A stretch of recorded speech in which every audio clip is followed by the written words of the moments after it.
Sir, if you don't have your insurance card ready, I can't process you. You'll need to step aside.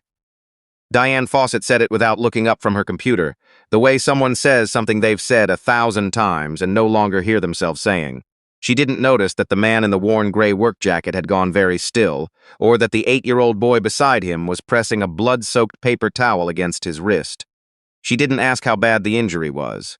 She just pointed toward a row of orange plastic chairs near the exit and turned back to her screen. What Diane Fawcett didn't know, what no one in that clinic knew, was that Carson Webb had designed those orange plastic chairs. He had chosen the color himself 12 years ago because research suggested warmer tones helped anxious patients feel calmer while they waited. He had also written the intake policy she'd just cited, and the patient rights charter mounted on the wall behind her, and the mission statement printed on every clipboard in every exam room in every one of the 23 clinics his company operated across 4 states.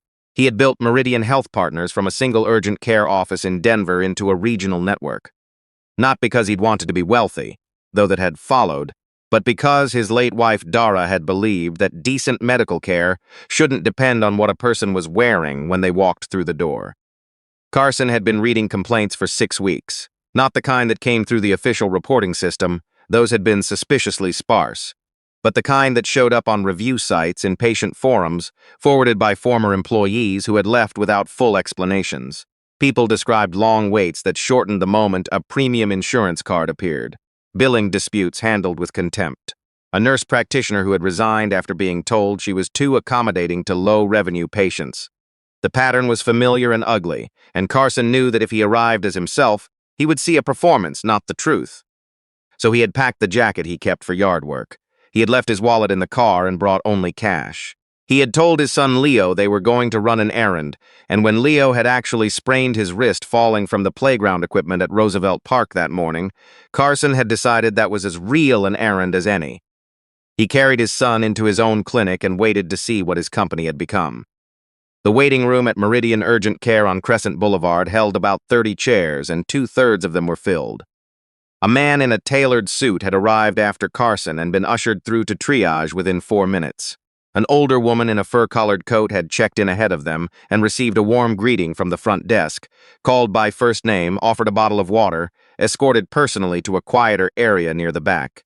Carson noted all of it from the orange chair without expression, the way he had learned to observe during the years when Dara used to call him the quietest man in any loud room.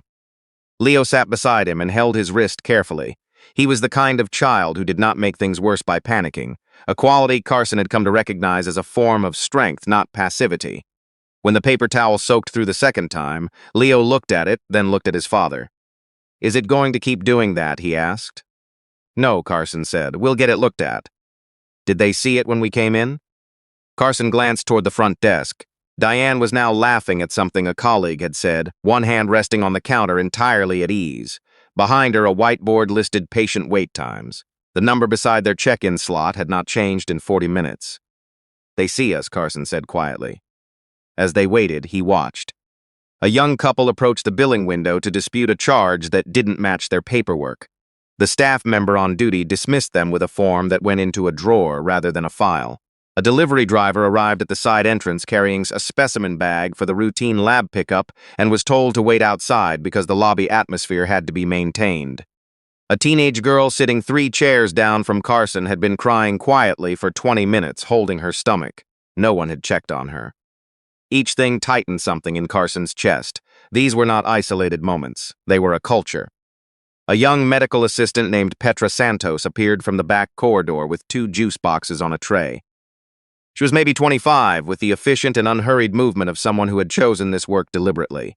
She stopped when she saw Leo's wrist and crouched to his eye level. "That looks like it really hurts," she said to him. "Can I take a look while you wait?"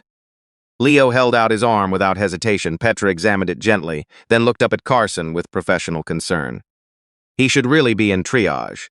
The swelling suggests a possible fracture and he's—" "Santos." Diane Fawcett's voice cut across the waiting room without raising in volume, which somehow made it worse. "You're not assigned to the front area." Petra stood. "He's a child with a possible fracture and he's been here 45 minutes. Patients are processed in order. If you have concerns, document them through the appropriate channel." Petra looked at Leo's wrist, then at Carson. The apology in her expression was genuine and helpless. She set the juice boxes on the chair beside Leo, said, "Drink these," and walked back down the corridor before Diane could say anything else.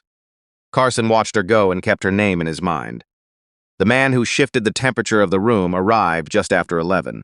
His name was Alvin Pruitt, and he was 71 years old, and he walked with the careful, deliberate movement of someone who had learned not to trust his own balance. He wore a pressed flannel shirt and carried a manila folder under his arm, the kind that held years of organized paperwork. Alvin checked in, presented his Medicaid card, and was told by a younger clerk who looked visibly uncomfortable that there was currently a longer wait for certain coverage types due to administrative processing differences. Alvin asked what that meant. The clerk glanced toward the back office. Alvin asked again. Diane appeared. "Mr. Pruitt," she said, with the particular warmth people use when they want to sound kind while delivering something unkind. "I understand you've been a patient here for a long time, and we truly value that. But I want to be transparent. Our scheduling system does prioritize patients based on care complexity and resource allocation. Your plan does carry some limitations in terms of how we're able to service it efficiently." Alvin was quiet for a moment. "I've been coming here 11 years, he said. My doctor retired and he personally recommended this clinic. I have his transfer notes right here." He lifted the manila folder slightly. "Of course," Diane smiled. "We appreciate your loyalty, but I'd encourage you to consider whether Meridian might not be the best fit going forward. There are other providers in the area who specialize in your coverage type." Alvin lowered the folder. "You're telling me to find somewhere else. I'm offering you options." He didn't argue.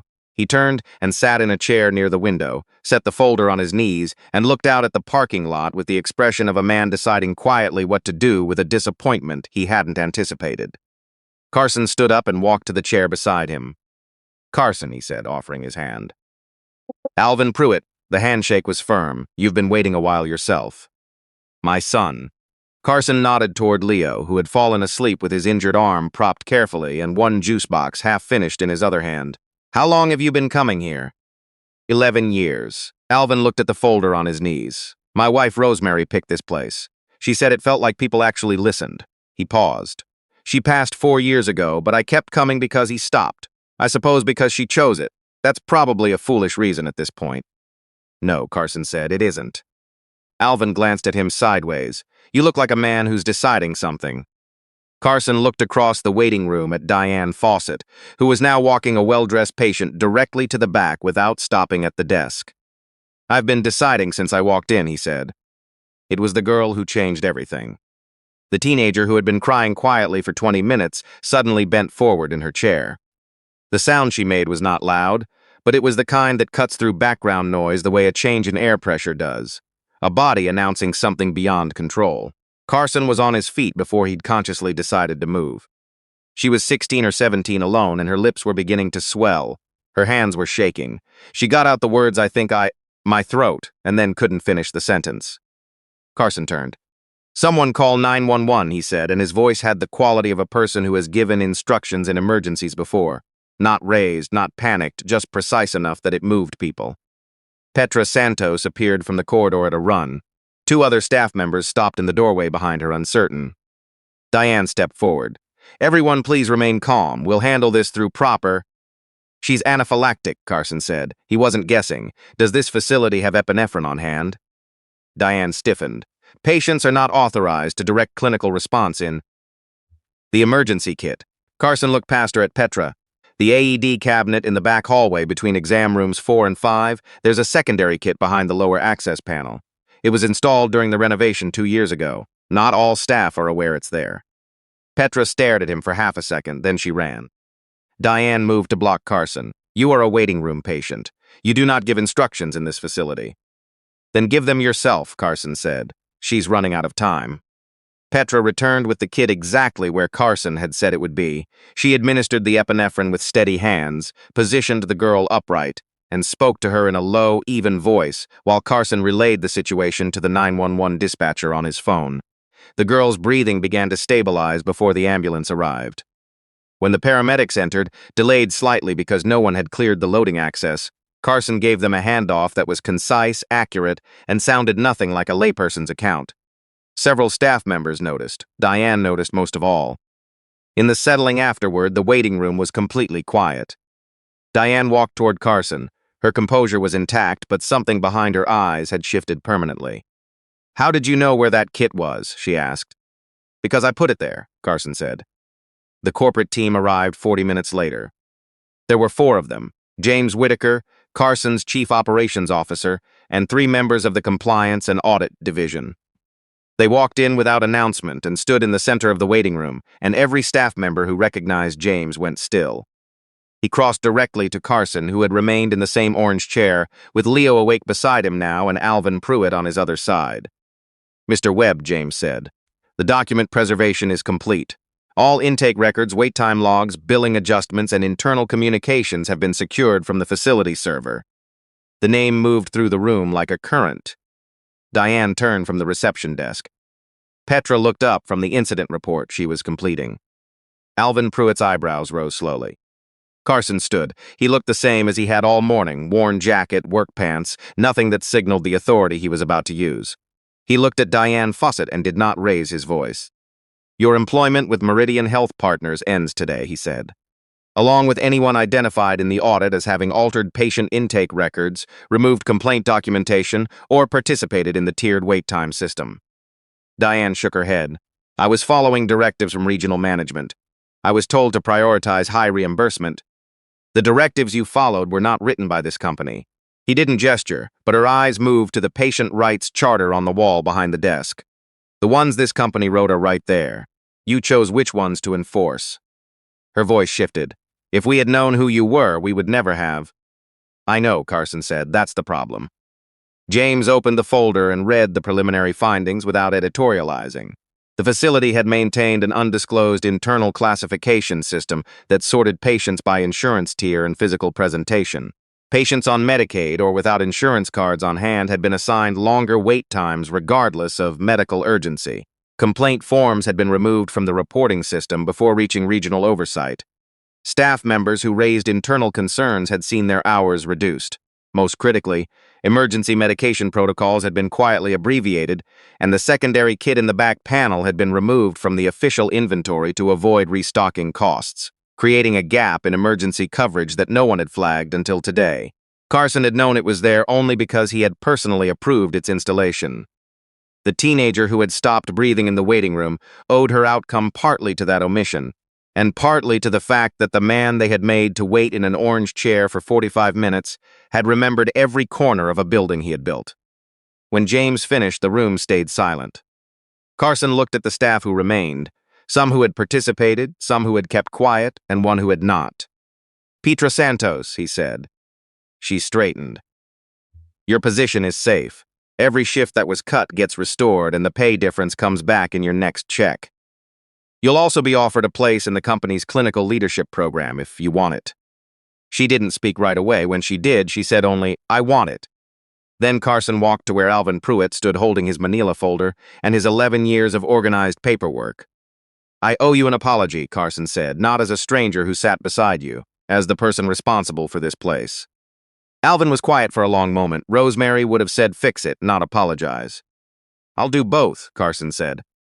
He arranged for Alvin to be seen immediately in a private exam room by the most senior clinician on duty, and for a care coordinator to review his full history and ensure he had a consistent point of contact at Meridian going forward.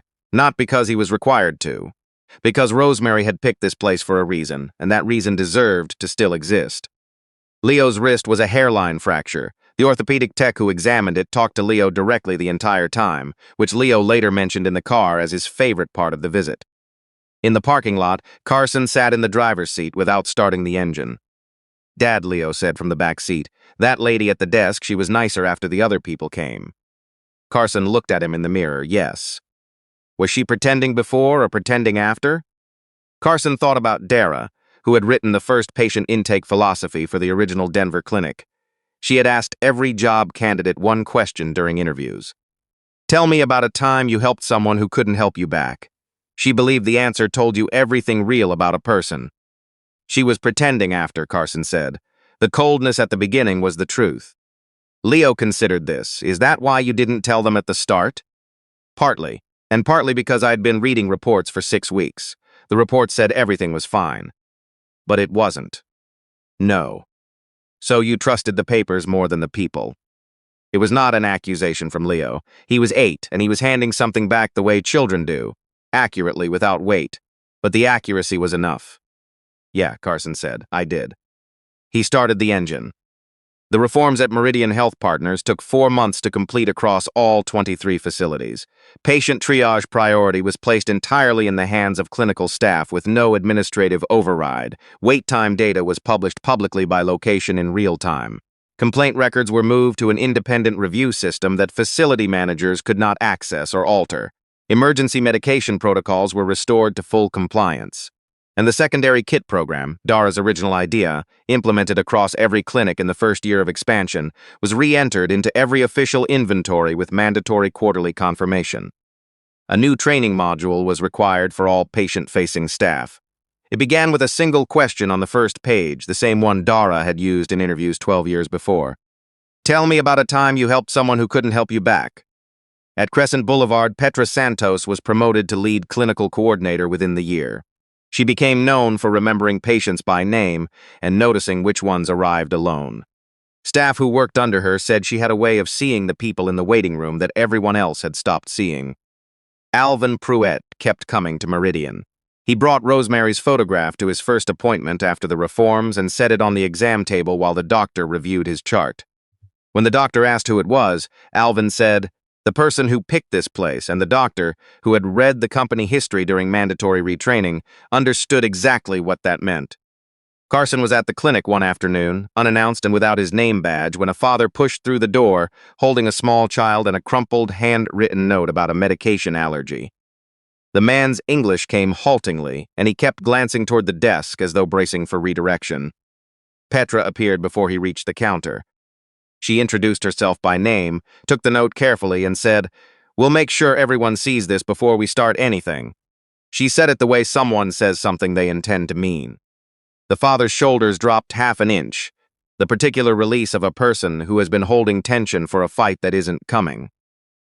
Carson watched from near the corridor. He thought about Leo's question in the parking lot and Dara's question on page 1 of a manual that had, for a while, been forgotten. He thought about how easy it was to trust the clean numbers on a report and stop walking through the actual doors. He thought about what it cost, to a girl struggling to breathe alone in a waiting room, to an old man carrying 11 years of organized paperwork and a dead wife's faith in a place, to a boy pressing a soaked paper towel against his wrist while the clock on the wall didn't move.